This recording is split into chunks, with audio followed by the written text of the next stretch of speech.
नमस्ते दोस्तों। बहुत लोग ना ये सोच रहे हैं ना कि अदर स्टॉक 40% 50% गिर चुके, वहीं पे एचडीएफसी बैंक की बात करें या कोटक बैंक की बात करें तो ये ऑलमोस्ट अपने ऑल टाइम हाई पे खड़े, ये तो गिरे ही नहीं है। मतलब जो इसका प्राइस है 1700 1750 उसी रेंज में घूम रहा है।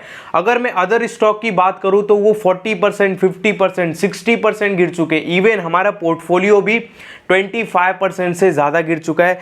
लेकिन यहाँ पे एचडीएफसी बैंक अगर आप देखोगे तो ये ऑलमोस्ट अपने ऑल टाइम हाई के आसपास खड़ा है। ठीक है, तो ऐसे क्या रीज़न है कि एचडीएफसी बैंक इस गिरते मार्केट में, ये जो जिसको हम ब्लड बाथ बोल रहे हैं, मतलब रेड है, ठीक है, इस गिरते मार्केट में गिर नहीं रहा है। और बहुत लोग ये भी सोच रहे हैं कि यार काश हमने हमारा पैसा निकाल के ऐसे स्टॉक में लगा लेते थे, एचडीएफसी बैंक, कोटक बैंक जैसे स्टॉक में, और फिर इसी पैसे को जब मार्केट नीचे गिरता तो इसको सेल करके हम वो पैसा वहाँ पे लगाते थे। ठीक है, ये सारी बातें सोच रहे, वो तो ठीक है, वो तो लोग सोचेंगे। जब मार्केट गिरता है तो अच्छे स्टॉक हमको बहुत ज़्यादा याद आते हैं। ठीक है, यहाँ पे हम वीडियो में ये समझने की कोशिश करेंगे कि आखिर स्टॉक गिरा क्यों नहीं, इस गिरते मार्केट में आखिर एचडीएफसी बैंक का स्टॉक गिरा क्यों नहीं।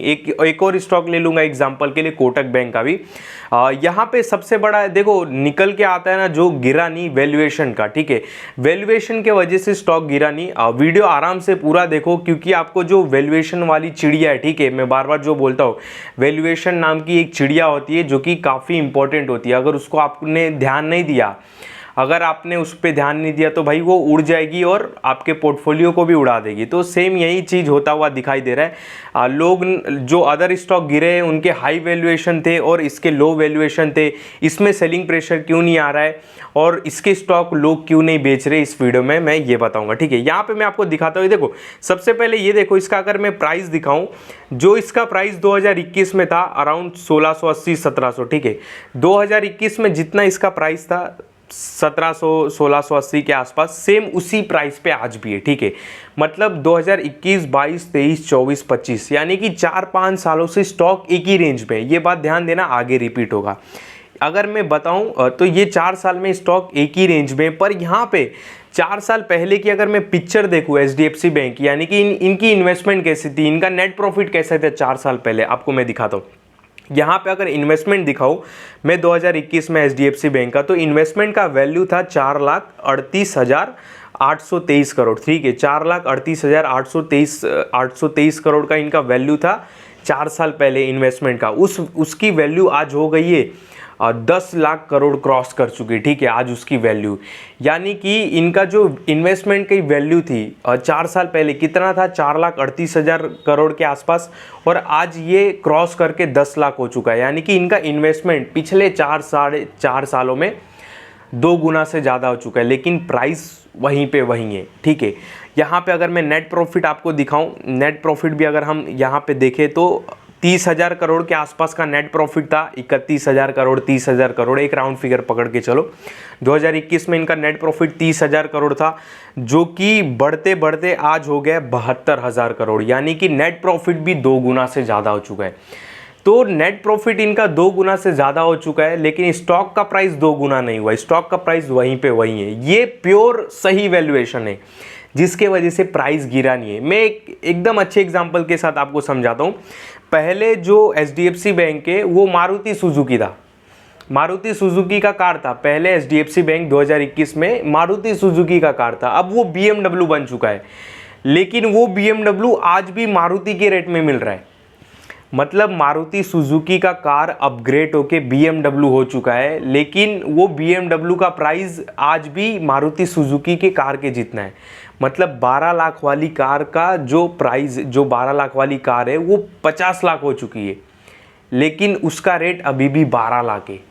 तो ये वैल्यूएशन का पावर होता है, और इसी वैल्यूएशन के वजह से लोग बेच नहीं रहे। लोग क्यों बेचेंगे, लोग इसको शॉर्ट क्यों करेंगे, लोग इसके प्राइस को क्यों गिराएंगे। वो बोलेंगे भाई पहले जितने रेट में मारुति सुजुकी आता था उसी रेट में अब वही चीज़ हमको बीएमडब्ल्यू मिल रहा, तो हम क्यों इसको सेल करें। रीज़न ये है गिरने का नहीं। ठीक है, इसके वजह से प्राइस नहीं गिर रहा है। मतलब ये ऑलरेडी बोल सकते हो कि गिर चुका है, ऑलरेडी अंडर वैल्यू है और ऑलरेडी मतलब सस्ता हो चुका है, ठीक है।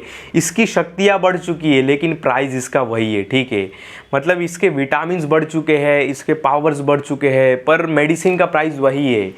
इसके वजह से लोग इस ओर ज़्यादा शिफ्ट हो रहे और इसको बेच भी नहीं रहे, ठीक है। ये मेन रीज़न है, समझे बात को।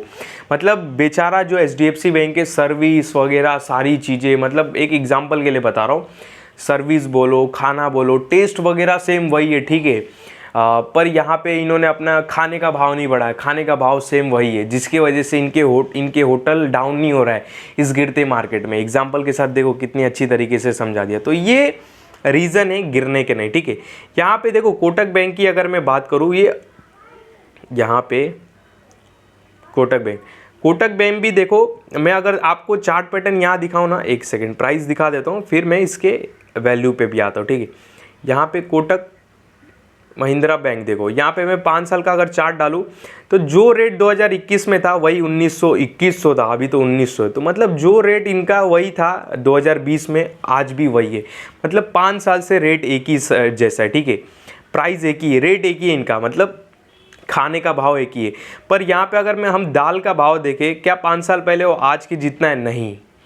यहाँ पे 20 में देख सकते हो इनका नेट प्रॉफिट था 8,500 करोड़, आज इनका नेट प्रॉफिट हो चुका है 22,500 करोड़। यानी कि ऑलमोस्ट कितना हो गया? 8 8 16 8 या 24 में 3 गुना पकड़ के चलता हूँ, ठीक है। मतलब 3 गुना होने में 2-2.5 हज़ार और कम है, ठीक है। मतलब दाल का भाव हो चुका है 3 गुना, यानी कि नेट प्रॉफिट हो चुका है इनका, इनकी कमाई हो चुकी है 3 गुना, पर प्राइस वही का वही है, जिसकी वजह से इस गिरते मार्केट में ये 30-40% नहीं गिरे, समझे। रीज़न यही है, ठीक है। तो एग्जाम्पल के साथ भी आपको समझा दिया कि खाने का रेट वही है, पर उन्होंने वही रखा है, पर दाल का प्राइस बढ़ चुका है, ठीक है। तो इसके वजह से लोग इसको ज़्यादा ध्यान दे रहे हैं और लोग इसकी ज़्यादा बात कर रहे हैं अब इस गिरते मार्केट में। तो यही होता है यहाँ पे, इसको ही बोलते हैं वैल्यू इन्वेस्टमेंट देखा जाए तो। यहाँ पे जो देख सकते हो 2020 में इनके इन्वेस्टमेंट कितना था? 1,11,197 करोड़, और जो कि अब डबल हाँ यहाँ पे डबल हो चुका है, डबल से भी ज़्यादा हो चुका है, 2,46,000 करोड़ के आसपास, ठीक है। मतलब इन्वेस्टमेंट डबल हो चुका है, नेट प्रॉफिट 2 गुना 2.5 गुना हो चुका है, प्राइस वही का वही है। तो वैल्यूएशन काफ़ी कंफर्ट है। पी रेशियो की बात करूँ तो भाई ये एक टाइम पे तो 10-10 के पी पे ट्रेड कर रहे थे, अभी तो 16 दिखा रहा है, ठीक है। तो वैल्यूएशन इतना सस्ता होने के वजह से इस गिरते मार्केट में ये सारे स्टॉक नहीं गिरे। और ये मैं कोई नया कवर नहीं कर रहा हूँ कि मार्केट अभी गिरावट हो रहा है तो इसके लिए मैं इसके ऊपर वीडियो बना रहा हूँ। आप मेरी पुरानी वीडियो उठा के देखो, नहीं तो पर्सनली अगर किसी को मेरी वीडियो चाहिए तो मैं सेंड करता हूँ, ठीक है। मैंने 3 महीना पहले वीडियो बनाया था और मैंने उसमें बोला था कि थोड़ा उस कंपनियों पे ध्यान दो जिस कंपनियों का नेट प्रॉफिट 2-3 गुना हो चुका है और लेकिन प्राइस वहीं पे है, क्योंकि आने वाले टाइम पे ये आपका सहारा बन सकते हो और देख सकते हो कि मार्केट में एक्चुअल में क्या हो रहा है। और ये मैंने बनाया था कि मैं स्लाइड करोगे ना यूट्यूब पे जाके, मैंने बहुत डेली एक्चुअली मैं अपलोड करता हूँ, थोड़ा ज़्यादा स्लाइड करना पड़ेगा। मैंने बोला था, ये मेरे को पूरा याद है कि आप थोड़े टाइम के लिए ऐसी कंपनियों पे ध्यान दो जिसका नेट प्रॉफिट 2 गुना 2.5 गुना हो चुका हो और जिसका प्राइस वहीं पे वही हो, और ऐसी कंपनियों से थोड़ा दूर रहो जिसका नेट प्रॉफिट यहाँ पे है, प्राइस यहाँ पे, ठीक है। तो ये मैच नहीं होगा, तो प्राइस क्या है ना नीचे आएगा, जैसा कि अभी गिरते मार्केट में हम देख रहे हैं, ठीक है। और अभी ये सारी जो कंपनियां कोटक बैंक और HDFC बैंक की, इनका क्या सीन हो गया? अभी सीन कैसा है कि प्राइस यहाँ पे है, नेट प्रॉफिट यहाँ पे है, दैट्स वाई ये ऑलरेडी नीचे है, तो और क्या ही यहाँ से गिरे, ठीक है। ये ऑलरेडी यहाँ पे, तो और क्या गिरेंगे, जबकि इन बेचारों का नेट प्रॉफिट यहाँ पे भाग रहा है, एक्चुअली इनको यहाँ पे होना चाहिए, तो ऑलरेडी ये नीचे, समझे बात को। इसके वजह से ये सारे स्टॉक गिरे नहीं है। तो ये था एक वैल्यूएशन के ऊपर भी वीडियो बोल सकते हो, या लोगों के जो सवाल थे कि आखिर ये स्टॉक क्यों नहीं गिरे। आई होप आपको इसमें आंसर मिल गया रहेगा।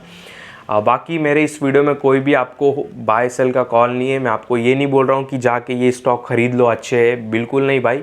जो भी डिसीजन लेना आपको अपने मन से लेना है। ये स्टॉक देखो 5 साल से चले नहीं है, ठीक है। तो आप मेरी बातों में आके कुछ भी बाय सेल का डिसीजन मत बनाना, ध्यान देना। बाकी वैसे भी मेरे किसी भी वीडियो में कभी भी किसी भी स्टॉक से रिलेटेड बाय सेल का कॉल नहीं रहता है, इस बात का आप बहुत बहुत ध्यान देना।